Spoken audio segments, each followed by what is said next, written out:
It's so cute. Worth it. It's worth it. Real life, yeah. Am I dreaming? Or this is real life, yeah.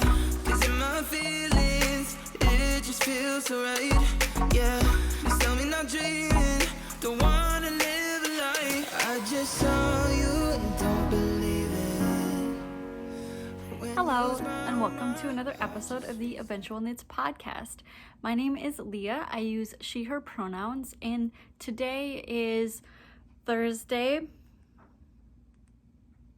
May 27th, 2021. It has been cool and rainy all day today after being a quite warm weekend. For the first time since 2019, maybe January 2020, Steve and I got to go to Madison. So we spent a long weekend there. There were some shenanigans first, and I'll get to that in a minute, but it was very hot in a really good way.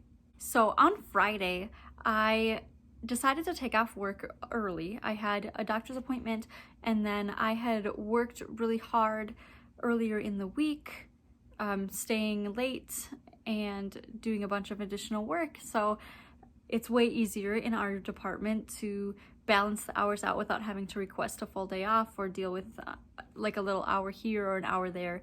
Our boss prefers we just take one big chunk off, so like a full day or a half day, whatever works for you. I spent Thursday night and Friday morning into the afternoon getting ready. We cleaned the house. We made it super nice. Like, you know, when you leave and you come back and everything is clean and exactly the way you like it, no dirty laundry, no dirty dishes, no dirty garbages. If you have a carpet, the carpet has been vacuumed. If you have wooden floors, the floors have been swept. We just made it perfect. And I also had a huge checklist of everything we needed to bring and do, which included things like dropping stuff off at the post office, buying travel toothbrushes, other things that we needed to remember, right? So we were on track to get to leave by like 2 o'clock, maybe somewhere between 2 and 3 o'clock, which is early, especially not being rushed. It is a 4-ish hour drive, maybe slightly longer from here to Madison, where we were going. And so we want to get out earlier, of course, to have more time. So we get in the car, we're ready to go. We're literally, I am not joking, saying like road trip, like, yeah, here we go. And Steve puts the ignition into the car. Steve is my spouse, by the way, for those of you who don't know. And he turns it and it's click, click, click. Does not want to start. It didn't make any sense to us because the battery was behaving fine. It wasn't showing any signs of dying. I don't know if any of you have ever driven a car whose battery is dying, but my experience is, you know, the lights start being weird, the electrical systems start being weird, that kind of thing. So we were like, oh, okay, and we decided to jump it. So we hooked it up, tried jumping it, gave it juice, gave it some time. Click, click, click. No, not starting. One time it seemed like it might start, but then it didn't. The good news is that I have AAA. So I sent Steve off with his car to do the little errands that we needed to get done, and AAA actually came pretty quickly. It was a nice day. There must not have been a lot of accidents or whatever makes AAA be busy in the winter, probably doing a lot of starts, maybe lockouts, who knows, maybe flat tires. So someone came within like 20 minutes and he opened the hood and he got ready to look at trying to figure out jumping it, and he noticed that the battery was leaking pretty badly.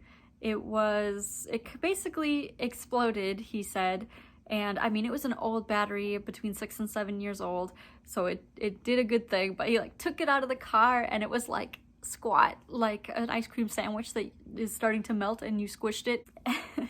Luckily, he had a replacement, so he replaced my battery, and I ran a couple of errands, and then we were on the road.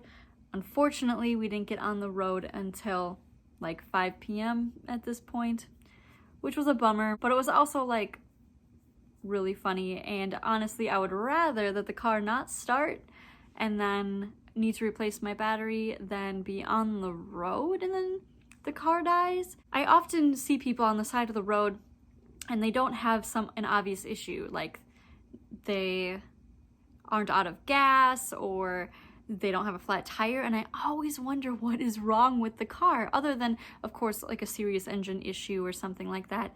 But it's like, we could have been one of those people, like if the battery was working but then gave out because it was exploded, or I don't know, do they start car fires? Who knows? I guess all things considered, I am glad that we were able to replace the battery before getting on the road.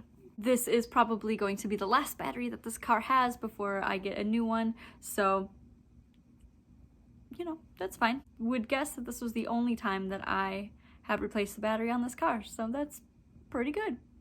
I have a cat on my lap, so if you see me petting him, but you don't see him on camera, I have a orange boy.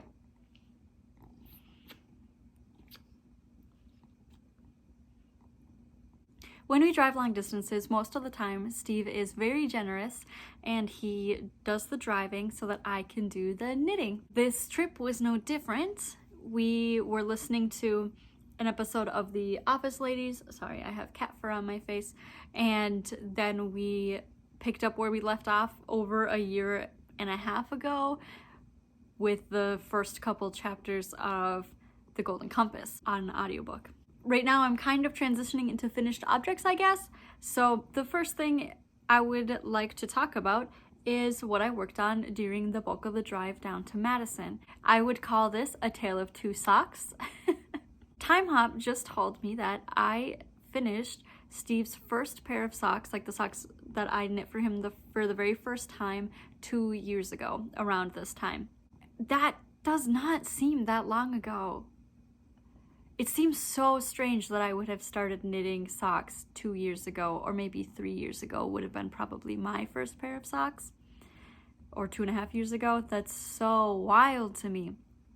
But anyway, the first pair of socks I knit for Steve were pure wool socks. He's got really big feet and he is hard wearing on his socks. He does wear them out sometimes. I typically don't wear my knit socks outside of the house, and if I do, they're usually in boots. So there's more room. I don't know if that's better or worse than wearing them in like tennis shoes or something. But anyway, suffice to say, he discovered suddenly one day that there was a pretty large hole in the bottom of one of his socks. This was a few months ago, and they'd been sitting in a pile ready for me to try to figure out how to mend them. I thought, what better way to deal with mending socks for the first time than a car where you are just trapped sitting for several hours. One of the socks did have a largish hole. It was probably bigger than a quarter. I didn't take any pictures of the hole. I don't know why I didn't think of that.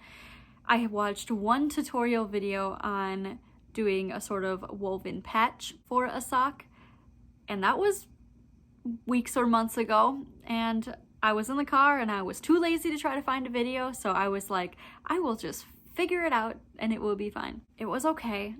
I really didn't like it that much. I did not have a lot of fun after I got started. It seemed really annoying, but I did it, and then I noticed on the other sock there was a thin patch in basically the same spot as the hole in his other sock. So I decided to just duplicate stitch over it. I had Steve pick out a yarn to be a replacement color, and when I told him pick a yarn, he said, well, wouldn't I just pick a yellow because the socks are yellow? And I was like, yeah, you can, or you can pick a contrast color. So naturally he picked a maroon color to be the replacement. So the sock that I darned the hole, or I wove in a patch, is this sock. You can see, even just by holding it back here, you can see the signs of wear, and there are some places where it's kind of felting. But here is my little patch.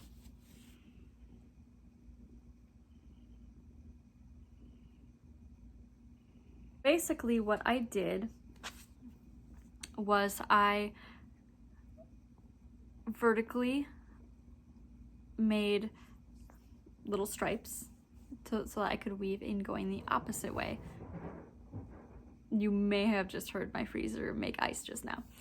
And then I took yarn and I went back and forth the other way. Once I was satisfied that it was like thick enough that you wouldn't be able to like see through it when you put your foot in it, I then just sort of wove, the ends were pretty long, and so I just wove in randomly where it seemed like it wasn't super sturdy or where there was more holes. So it does not look pretty, but at all, and I don't really care.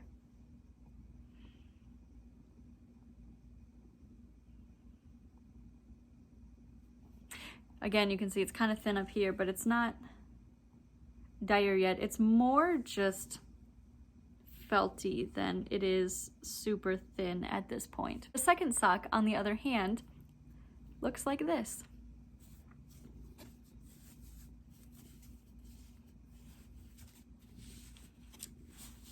So I just duplicate stitched over a large portion of the bottom of the foot, plus a few extra stitches that seemed really unstable.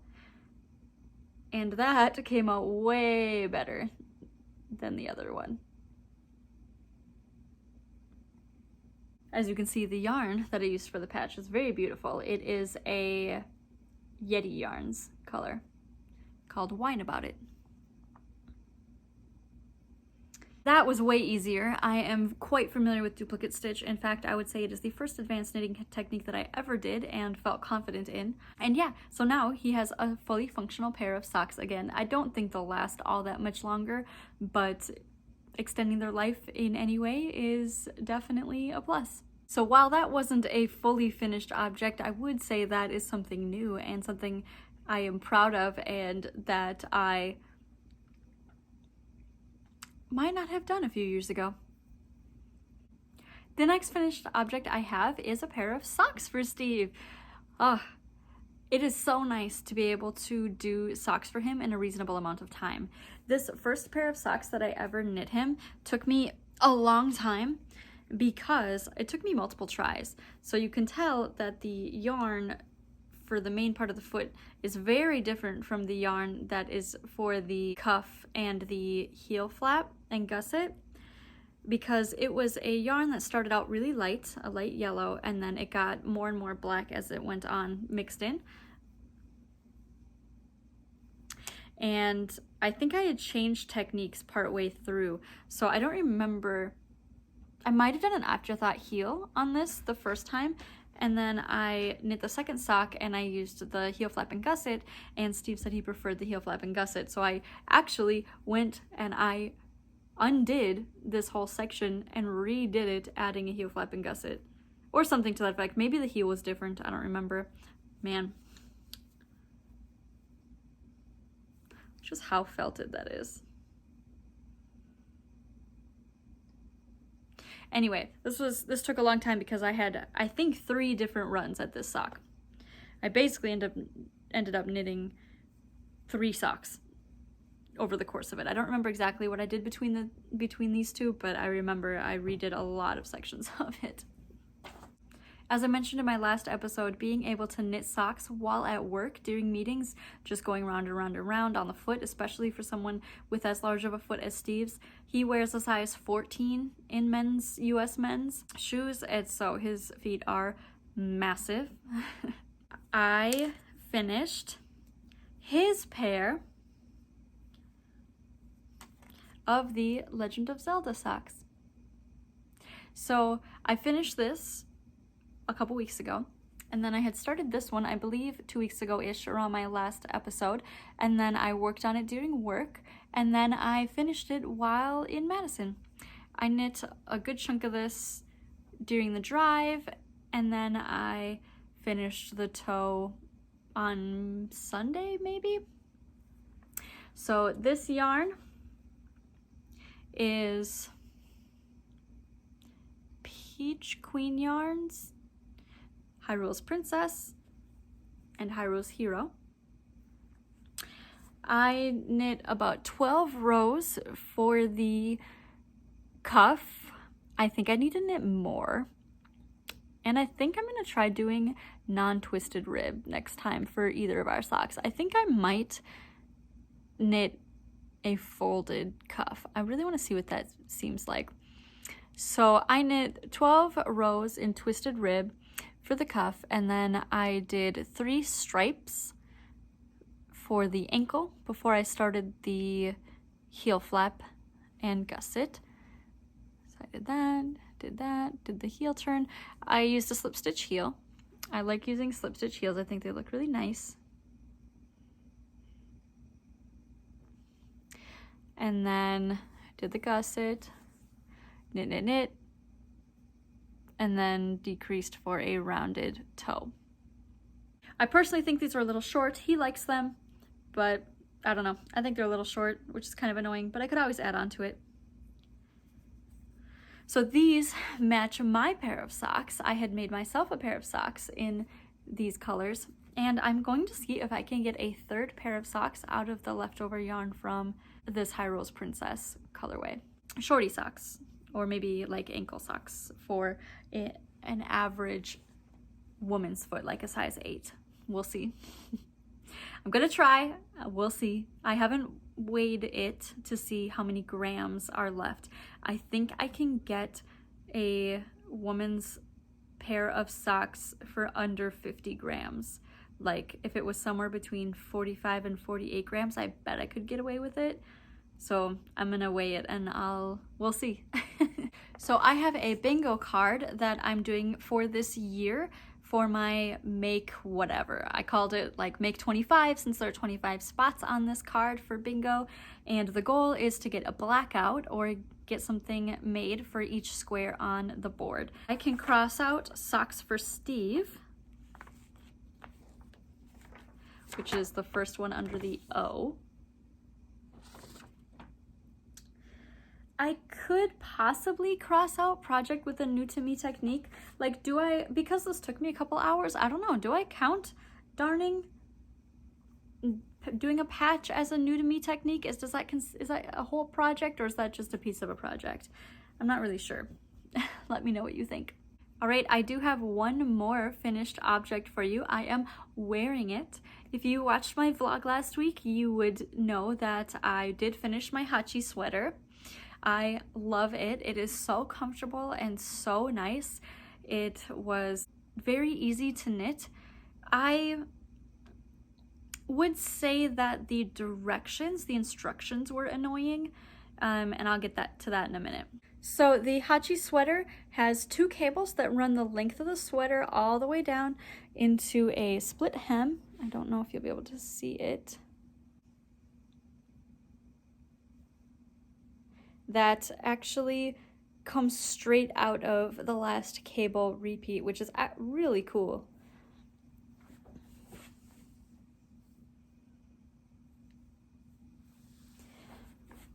And the cable goes in the shape of the Hachi character, so it starts in the center and it starts from the ribbing at the top of the collar and it goes all the way down and gets wider and wider as you go. It has a really nice sleeve detail that I am obsessed with on the shoulder. I don't even know, it's like,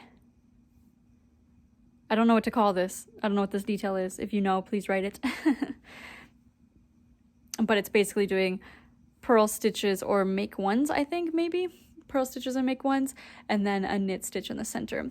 And then the sleeves are supposed to be full length sleeves, but I just did a short sleeve for each of them, so it could be more of a cool weather sweater more than a winter sweater. But I do have the yarn that I could make it longer if I wanted to. I think that the sweater construction was very considered, and I think that the little touches are amazing.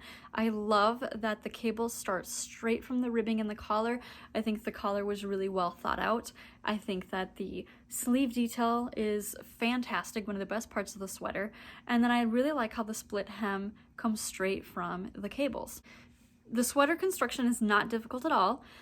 But the part that annoyed me is that the instructions have you have stitch markers placed throughout, And instead of calling them like stitch marker 1, 2, 3, 4, 5, whatever it is, I don't even know what stitch markers are referred to typically because I don't really pay attention to them. A lot of times I don't end up needing stitch markers after a certain point because I can do it by eyeballing it. But in this pattern, it is safer to have stitch markers placed where the instructions say, simply because then you don't have to rip back if you're not paying attention and then you just miss it and you miss a row. So I did leave them in the entire time, and that did make it so I made 0 mistakes on this sweater in terms of like missing directions or whatever. But there are like 6 or 8 stitch markers, and it was so hard for me to keep track of the name of each one because they were named. I didn't even think of this until the last repeat or something, that I was like, oh, the tiny O means like left outside or right inside, middle, something, you know, stuff like that. But they just did not make intuitive sense to me, and so it was really annoying every single time I came across an instruction that I had to like think about which marker I was going to. But it didn't really slow me down so much. It was just annoying to have to like double check and make sure.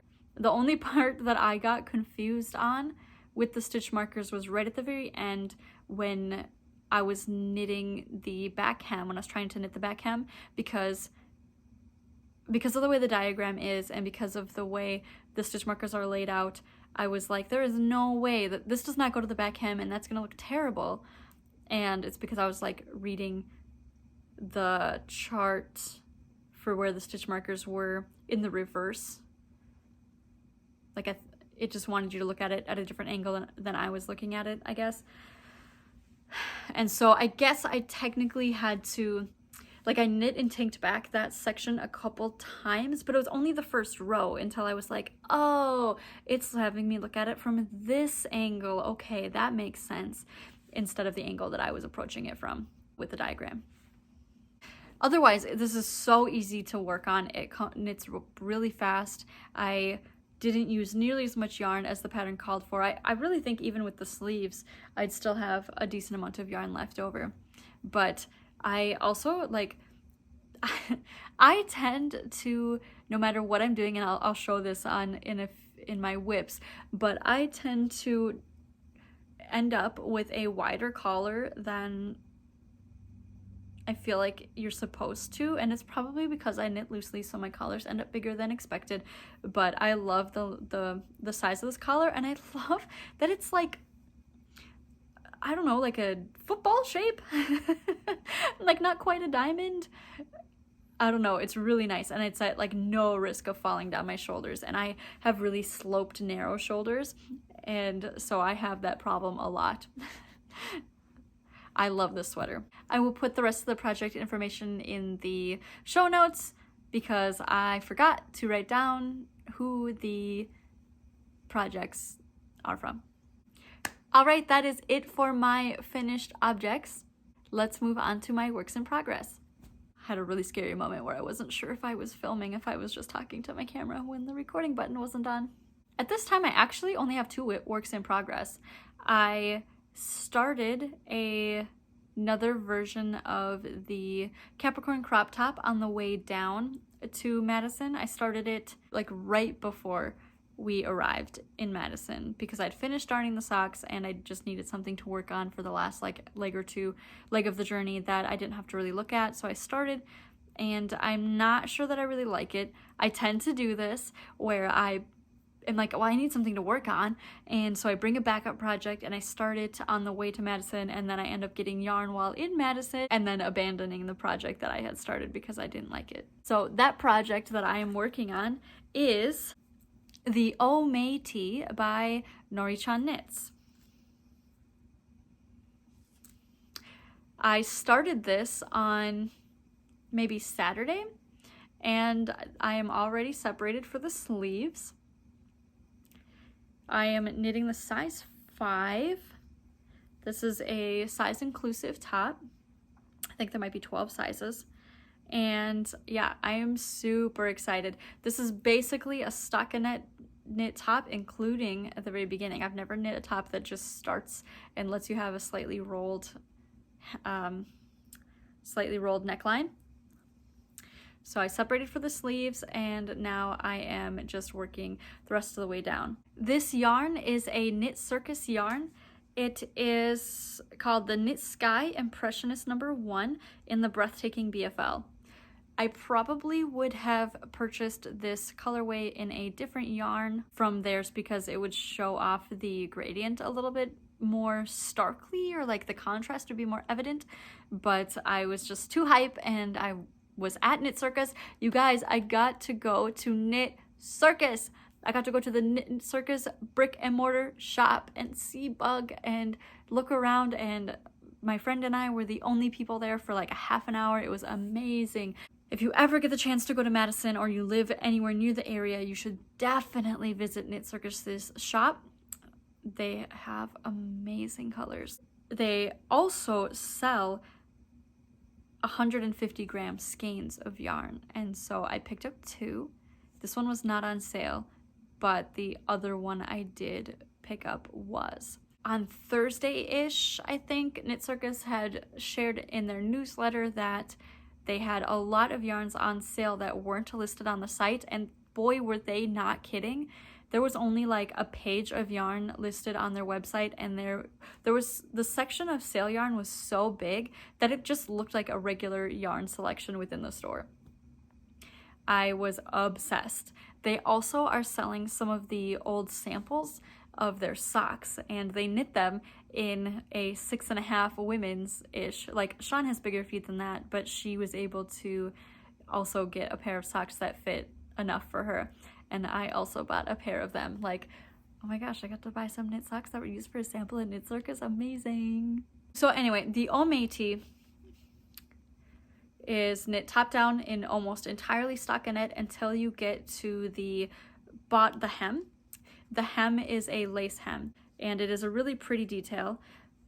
The pattern lets you choose between a crop and a tunic, and of course anywhere in between. So I have to weigh this, see how much I've used. I really want to get maybe slightly longer than a complete crop. I would prefer tunic length. I don't know if I'm going to combine yarns for this if I don't have enough to knit the tunic length or as long as I want it to. The Knit Sky starts out as like blues and teals, and then it does a slow gradient to a purple and black.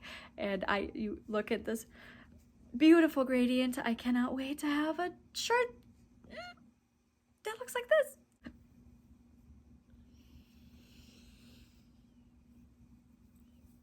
So this is the front.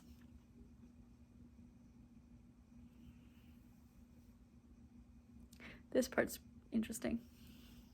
I kind of wish the back were the front. Like, I feel like the back looks nicer. Like, the color distribution is nicer, but that's okay. It's gonna be so cute. There's lots of make ones for various increases, and I just used make one rights for all of them. I don't think the pattern tells you how to do the make ones, like if there's a preference, and I don't mind. The pattern also is kind of designed for if you want to alternate colors or mixing colors, because you can use scraps and whatnot, and the pattern provides 2 different techniques for alternating colors to make a specific kind of detail. And I'm not doing that, of course, because I'm just using the gradient, but the Impressionist gradient is mixed up enough that I think it looks great anyway. I do have a stitch marker. Whoopsies, dropped a couple stitches. Let me just fix those. This is a stitch marker from Simply Serving. I feel like it matches really well with the pattern, especially the ears on the back are this sort of like deep kind of gray blue slate color. I've made some decent progress. I am looking forward to finishing it before the next episode. The yarn is 615 yards, 150 grams in the Breathtaking BFL base, which is 100% superwash blue face Leicester wool. And yeah. Can you tell I like purples? The last work in progress that I want to talk about is interesting. So I wanted to combine all of the skeins that were left over from my High Fiber Arts advent calendar from last year. The reason why specifically those skeins is because they are all... Why is my brain not working? I can't, my brain does not have the words. What is it called when you have a piece of stellina in it? It's not speckle. What is it called? Why can't I think of it? Anyway, they're sparkly. And most of the rest of my yarns are not. So I wanted to find a way to combine them because I have a lot of yards left. A lot of yards left. Even though I knit a whole cardigan with the skeins from my advent calendar with those mini skeins, and I guess also the large skein. So what I did was I decided to make a magic ball, magic cake. I took an entire evening and I combined all of them. I got to the very end, like the last skein, maybe last 2 skeins that I was adding, and I got a weird tangle, and so I had to leave it till the next day, but I'm very happy with the result. So I have started a project with it, but I'm gonna first show you the magic cake that I have. Look at how this is like as big as my head, and I have been knitting out of it. It is massive, massive. I feel like I wrote down somewhere how many grams this weighed. It is a lot. So basically what I did was I tried to put the colors in kind of a loose gradient. Doesn't really matter. And then I also went through my fishbowl of all of my scraps and minis that were left, and I took out all of the sparkly ones, all of the ones that had the stellina in it, and I added those as well. So the skeins that have it are this light teal and then this last skein, which is a Malia Made It colorway. And I added all of them. I did a Russian join for all of the yarn. So you can actually see a Russian join here. It looks like nothing. It looks like super absolutely nothing, and yet it stays. It blows my mind, to be honest. But I'm very excited, and what I'm doing with that yarn is I am crocheting a blanket. I am making it longer than my wingspan. My wingspan is about 5 feet, so this is probably about 6 feet long. I don't know what the official or best way to crochet is because I'm a beginner crocheter, so I kind of just do whatever I want. I just single chained until I felt like it was long enough, and then I single crocheted into the back of each stitch, and then I've been just double crocheting 3 times into the spaces between the chains. And you can see that I started down here with this color, and I felt like my little Starbucks Frappuccino, my black tea Frappuccino matched really nicely with this end. And so you can see that I started with like sort of reds and browns. Again, they don't flow in the exact kind of gradient, but they flow pretty nicely. And it's just a nice scrappy blanket. The intention, of course, is to use all of the yarn in this massive magic cake. And hopefully it will be big enough to be a nice lap blanket. If it's not big enough, then at that point I would just start using the additional skeins. Like I have a huge fishbowl from Joann's that is completely filled to the brim with leftover yarns and mini skeins. So I have no shortage of yarns, but the Advent minis were in a basket from when I was using them to work on my Radvent cardi. And I'm so excited. I've changed my hook a couple times already, even though I've done 8 rows ish. And I've changed my hook a couple times. I started with a G hook, which is, I think, what is that, a 4mm? And then I only use Furls crochet hooks, the swirls, I think is what they're called, the resin hooks. They are breakable though. They're the only ones I use because of the ergonomic grip and the length. That's the only way I can crochet without hurting myself. And I accidentally broke the G hook that I had. I was able to super glue it together, but it broke at the neck, and so it catches, even though I put it together pretty nicely. So that was unfortunate, and it was I was just okay. I was like leaning on the couch, and then, or I was like pushing, I was like sitting up, and then I went to lean down, and my elbow crushed like I heard it, like I felt it like snap. And so I ordered a new G hook, but in the meantime, this G+, and I've kind of been just sticking with it. I don't think there's anything wrong with using a 4.5mm, and I love this color. I ordered a new G hook in it's like a pearly white cream, and all of the swirls, I don't think we're gonna be able to get it here. Maybe I'll just put in a picture or a little video, but they are all very depth, sparkly. I love them. But starting June 1st, they are increasing their price for these hooks, and they're already really expensive. I bought the G hook and an H hook, which I didn't have for some reason, and now I think I have most of the most common sizes in these swirls, so that I can crochet with them and not have to spend a bunch of extra money, because they're like $30, I think, maybe even a little more. I did buy half of my hooks at least during Black Friday last year. They had a really, really big sale, and that's where I got most of mine. But yeah, I'm really excited. I'm looking forward to having a crochet blanket.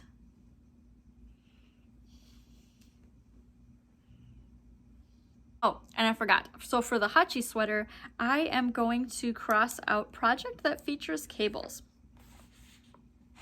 Project that features cables, which is also under O.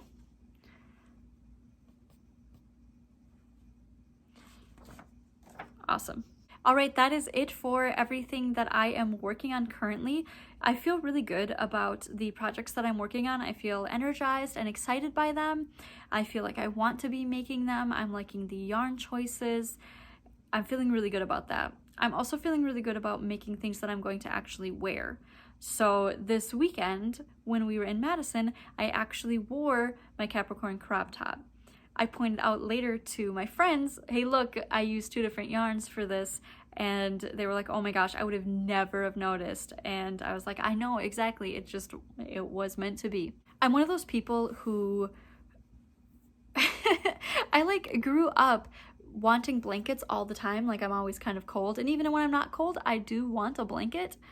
And I just thought I'd grow out of that someday. I just thought, well, when you're an adult, you don't have blankets. Turns out that's just not the case. You don't just grow out of things when you're like a kid or a teenager. Like that's just part of who you are a lot of the times, unless you make efforts to change it.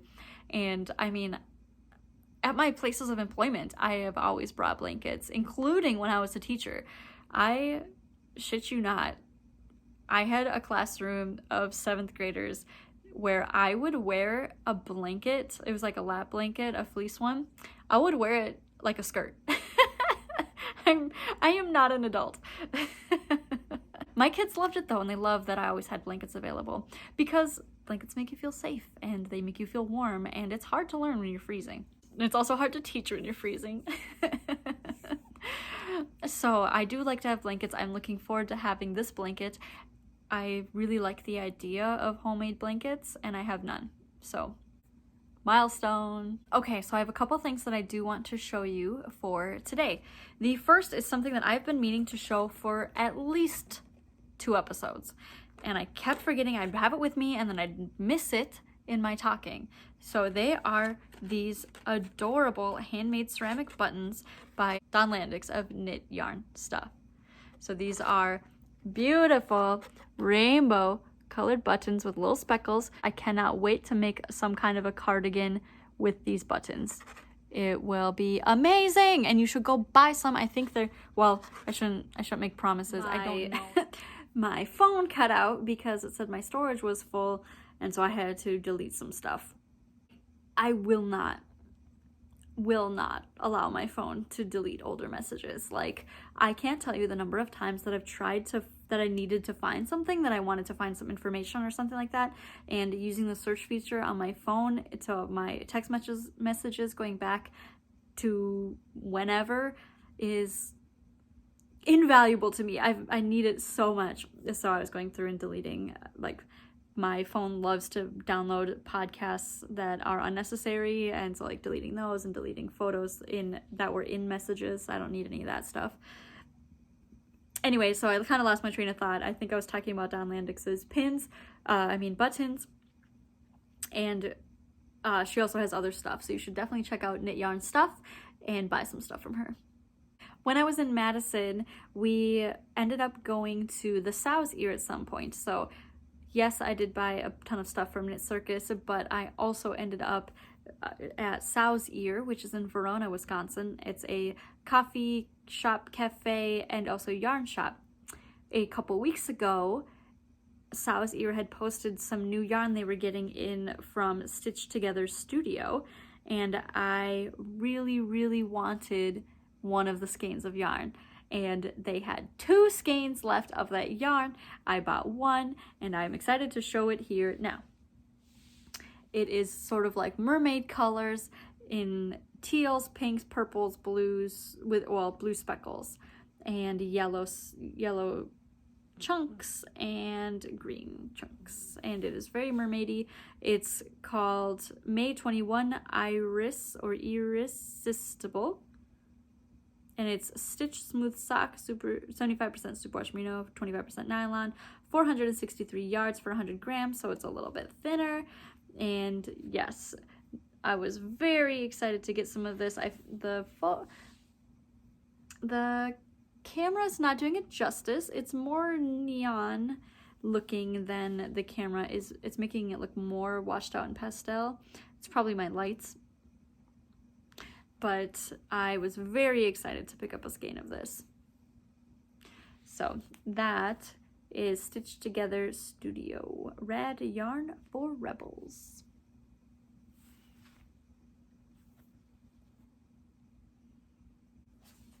And lastly, for today's yarns that I want to show off is right the day that we left to go to Madison, I got my newest Gauge Dye Works skeins, and the colorway is Our Solar System. Gauge Dye Works did 2 types of yarn for this colorway. The colorway is striped to represent the solar system and its sort of distances. One was one-way trip, so again, like let's say you're making a scarf or a shawl or a hat, it goes all the way, one way. And so it's called one-way trip. And then another one is called round trip, and so it comes with enough for, let's say, 2 socks so that they would be matching. I did buy 1 skein of each. I'm going to knit myself possibly a hat or a scarf in the one-way trip, and then I'm going to make Steve some socks out of round trip. So it doesn't really look like much now because it's been reskeined, but here is the solar system. I think they did just restock it. I don't know if it's sold out again, but the different stripes will represent the planets and the other pieces of the solar system. I cannot wait to make this. I might make a Musselburgh hat with this for myself. I've been really into the idea of things that are double thick because that is what I find the coziest. The hat that I wear all the time is like a really cheap hat of where the brim folds up and it just shows you the top of a cat, and then if you have the brim pulled down a little bit, it's the cat giving you the finger. I really like the coziness of that hat, and it is just a simple double knit hat or like double thick hat. And the Musselburgh hat is that very simple pattern. All right, that is it for everything that I want to talk about for today, other than, just letting you know that my trip to Madison was amazing. It was so nice to see my friends, to spend a long weekend there. We stayed Friday night through Monday afternoon. We did a lot of mini golf. I got my personal best twice on one of the courses. There are 3 courses at the mini golf place that we go, and it was really exciting to improve on that, especially after not having played mini golf in so long. Don't worry, I did terribly on the other 2 courses, so don't worry. I'm just as inconsistent as always. And the weather was hot but amazing, so I got to wear my crop top that I knit, and I got to wear a jumpsuit from Farm Rio that I love to wear, and we got to eat amazing food and do plant stuff and go to yarn shops. It was just ideal weekend. I had so much fun. I cannot wait to do it again. I love visiting them in Madison. We would have stayed longer, honestly, but we have cats to take care of. We have little baby boys we gotta keep alive, so that's why we didn't. And our cats are bullies, so we can't bring them anywhere. But we do have more plans in the future, and I'm looking forward to it.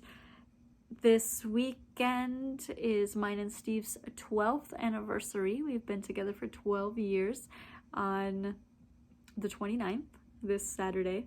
So that'll be exciting. I'm very excited to give him his gifts. We are great at buying gifts for each other. It's always fun, always exciting, always adorable. It will be a lot of fun.